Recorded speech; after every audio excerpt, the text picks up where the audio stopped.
Dusun Kedungrong, Kulon Progo, Yogyakarta yang mayoritas warganya bertani, kini berkembang menjadi kawasan eduwisata. Hadirnya pembangkit listrik tenaga mikrohidro atau PLTMH sejak 2012 silam telah menerangi kehidupan masyarakat.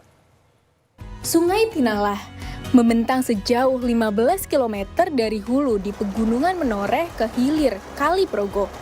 Sungai Tinalah jadi urat nadi menghidupi masyarakat yang tinggal di sepanjang aliran airnya, dari kebutuhan sehari-hari hingga sumber energi yang terus mengalir. Salah satunya Dusun Kedungrong, Samigaluh, Kulon Progo. Dusun Kedungrong yang mayoritas warganya bertani kini berkembang menjadi kawasan eduwisata berkat hadirnya pembangkit listrik tenaga mikrohidro atau PLTMH sejak 2012 silam. Di balik keberlanjutan PLTMH di Dusun Kedungrong ada Rejo Andoyo. Selama 14 tahun, Rejo berperan sebagai teknisi PLTMH Kedungrong.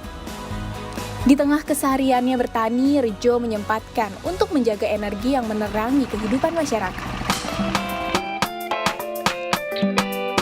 Pak Rejo, tolong jelaskan sebetulnya bagaimana sih teknik sederhana dari mikrohidro ini bekerja air pada akhirnya bisa menjadi listrik untuk rumah-rumah warga di Kedungrong.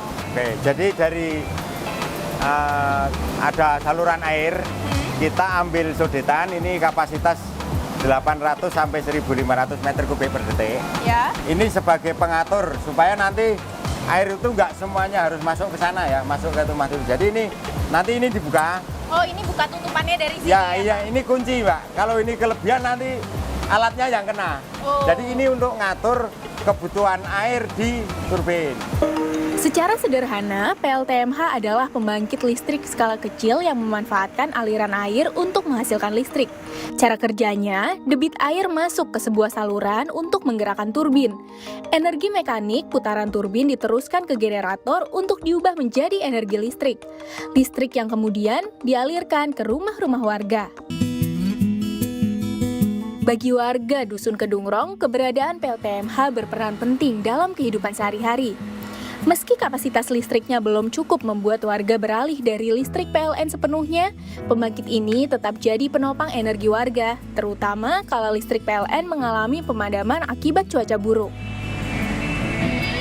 Untuk mikrohidro ini kita awalnya dulu hanya menggunakan lampu lama-lama pindah dari lampu naik menjadi magicom untuk masak nasi, terus untuk manasin air, terus untuk setrika, terus lama-lama arusnya ini makin membaik, kita nambah kadang elektronik seperti sound system kecil. Kelebihannya mikrohidro ketika hujan turun deras, PLN biasanya mati.